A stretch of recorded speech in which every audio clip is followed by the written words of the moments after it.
দুনিয়াতে যত অদ্ভুত অদ্ভুত প্রশ্ন সব আপনি মুসা আলাইহিস সালামের মাথা থেকে পাবেন।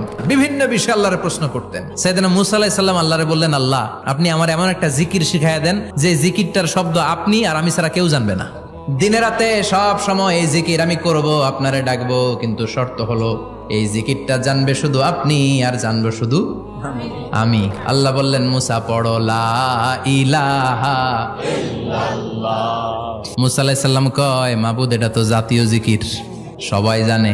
আমি তো চাইছি এক্সেলেন্ট একটা জিকির, কারো কাছে নাই, শুধু আমি জানবো আর আমি পড়বো।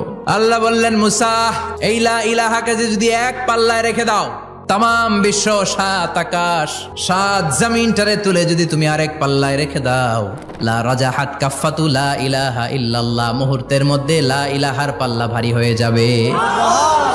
ও মুসা, তুমি যতই এক্সক্লুসিভ জিকির চাও, লা ইলাহার চেয়ে দামি জিকির আমার কাছে নাই।